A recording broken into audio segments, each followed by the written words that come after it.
Michael Smith back here in the Rich Eisen Show. How are you, Michael? Yo, you got Larry David in the studio? Yeah, he's coming. He's coming. Yeah, that's dope. You want to come over, Mike? Tell him I said what's up. I will do that. I mean, he doesn't know who the hell I am, but tell him I said what's up. Hey, man, look, Larry's a diehard sports fan and a sports viewer, and he's out there. He's got some ideas on what he wants to do for the NFL, and he thinks he can be an offensive and defensive coordinator in the NFL. And I believe him. He's got a sharp I don't mind. know if he'd be effective. I just like to hear him call plays. I would love it too.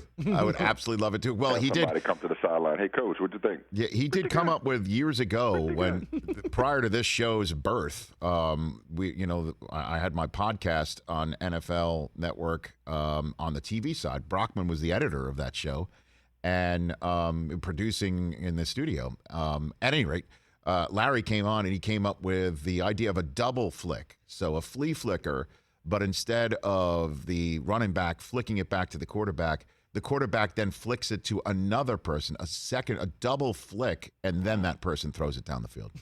So that's the idea of the type of play calling that he would do. Dude's a genius. I don't want him to just be a play caller. I want him to be the commissioner. I want to hear him. Well, he's got some ideas. Oh, well, this would be great. Again, that's hour 3, and then once that's over, I'll be zooming into your show with Michael Holley. Are you how many alarms is the fire for the Lakers after that first loss for you? What do you got for me? I mean, 2. Okay. Maybe. Okay. I mean, they're playing a long game. They're long in the tooth, and they're playing a long game. I mean, what do they have? 3 holdovers from last year? Mm-hmm. I mean, I didn't expect them to come out. And the Warriors are good. They were good last year. They struggled to score when they needed to, but they're deep and they're good. And they're going to get better. So I wasn't shocked by last night. I mean, Westbrook. Playing down to expectations. I guess that was very Russell Westbrook-like on his worst night, and for it to be opening night, it certainly lends to quite a bit of panicking. Or confirmation bias. If you already were skeptical about how this team would gel and how these pieces would fit, certainly last night, small sample size, you're looking pretty smart right now. But in the long run, I think they figure it out. And on the bright side, the bottom line is Anthony Davis looked great. LeBron James looked like LeBron James in year 19, looked like he's aging backwards. And so if those two guys are healthy at the end, they're going to be playing deep into the season. And I think they'll figure out rotations and chemistry and fit and all that kind of stuff as the season goes on. They may not be a dominant regular season team, but I think they'll be really good come playoff time. So, as long as they avoid the play-in game, then, although I'm sure the NBA would once again sign for last night's matchup being the play-in game matchup again, just like last year. But that was all injury-related as well. So how do you against the Suns last year? Well, I mean, we forget. Yeah, I know that the Lakers had to beat the Warriors first, right? Were the Warriors? No, absolutely right. Right. But so. I guess I'm just saying, it's for all their flaws last year. Yeah. For all their difficulties last year, all their struggles last year, they were up against the Suns before Anthony Davis got hurt. So I'm not saying it could be a 2-man show and they beat anybody with just those two healthy. But if those two are healthy, I mean, it's going to take a lot to beat them, even if they are flawed around them. Well, then how do you see the chemistry working with Russ? I mean, how do you see him working in to this 2-man game?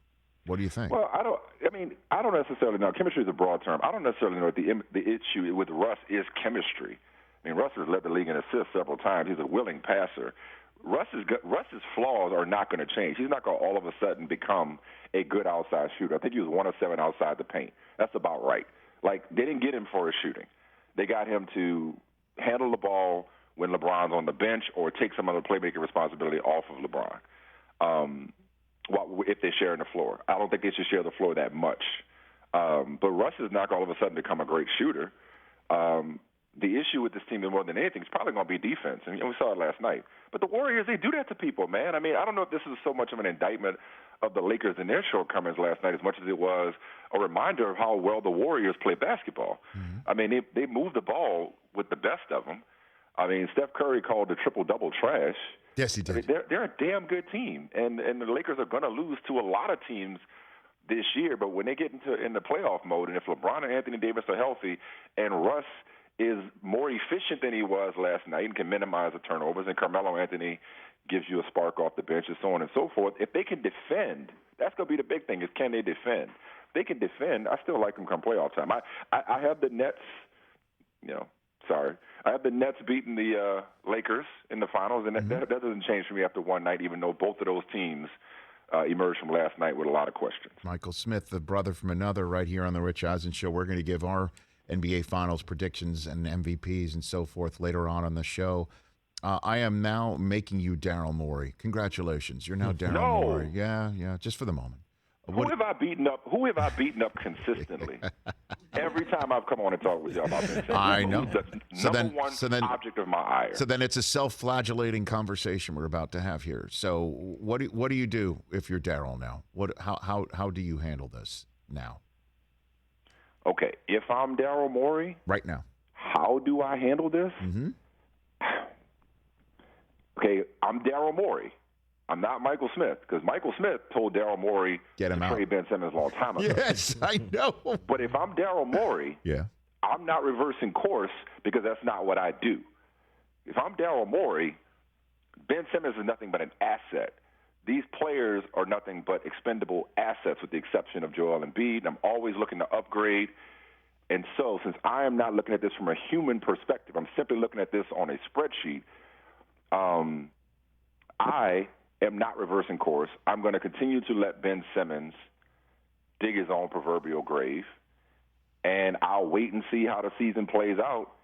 And if another team wants to come closer to meeting my asking price, then and only then will I trade Ben Simmons. In the meantime, I will continue to happily collect fine money from Ben Simmons until he figures out that I have all the leverage here and that he's not going anywhere until I say he's going somewhere. And in the meantime, Doc Rivers, your job is to coach the guys that are there. You're right, Joel Embiid. Your job is not to babysit Ben Simmons. You guys do your job. I'll do my job. And unless and until Ben Simmons is ready and willing to do his job, we'll just keep finding him and suspending him accordingly. All right. Now, congratulations because you did so well there, even though you didn't want to do that. You're now Rich Paul. Congratulations. Wow. I'm happy. I'm with Adele, so I'm well, outside of that. I found that out. I was today years old when I found out that Rich Paul is with Adele. That's true, right? Oh, yeah. Very true. Yeah, I mean. I didn't know that. Yeah, that breakup is going to make a hell of an album for her one day. That dude is winning at life. I know. So let me ask you this. Outside of trying to get Ben Simmons to the Lakers, what do you do now? What do you do if you're Rich Paul to handle this situation? How do you handle this? I think it's like, look, Ben, listen, man, it's time for us to have a hard conversation. And it's time for you to know thyself. I believe that was Socrates. You have to know thyself. And you are not this guy. This is not you, Ben. And by this is not you, I don't mean it's beneath you to throw a temper tantrum. I mean, you're not that good. I love you. I know what you are, and I know what you aren't. And you're not James Harden, as in you can go and disrupt practice or throw basketballs at people or this, that, and the other. You can go do that, and there's still a team ready, willing, and able to give up the farm to get you the way the Nets were to rescue James Harden from Houston last year. Part of the reason is that the Sixers aren't looking for draft picks in return. A trade is too complicated at this point. You're not Jimmy Butler, okay? You're not going to show up at practice and say, give me all the backups and beat the starters and prove just how valuable you are, okay? You are not helping yourself right now. The rest of the league knows that you're flawed, and now you're showing yourself to be fragile. So as your agent, I'm telling you what you need to hear, not what you want to hear, and what you need to do instead of showing out is to ball out. Put it behind you, show up. Y'all ain't got to be friends. Y'all ain't got to be partners. Y'all ain't got to be brothers. But what y'all got to do is work together to rehabilitate your image. All those shots you were making in pickup in the summer, I need you to make some of those in the game. Because right now, your trade value is not increasing. You're doing nothing to get moved right now by getting thrown out of practice.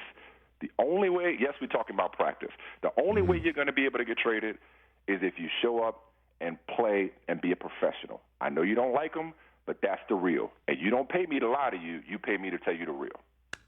Well done. Round of applause right there. And last role play for you, Michael Smith. Congratulations. You're now Kendall Jenner. No, I'm just joking. I'll say, man, yeah, stop right there. I'm sorry.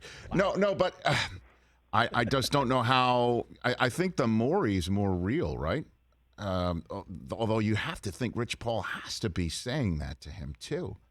So I don't know what the way out of this is. He's truly, because if he shows up and practices normally, right, Thursday, they're going to dress him, right? They're going to dress him Friday night in Philadelphia. And because that's what they want. They want him to get a taste of the competition and a taste of, whatever medicine might be had, and for him to then wake up the next day and realize the world is still spinning.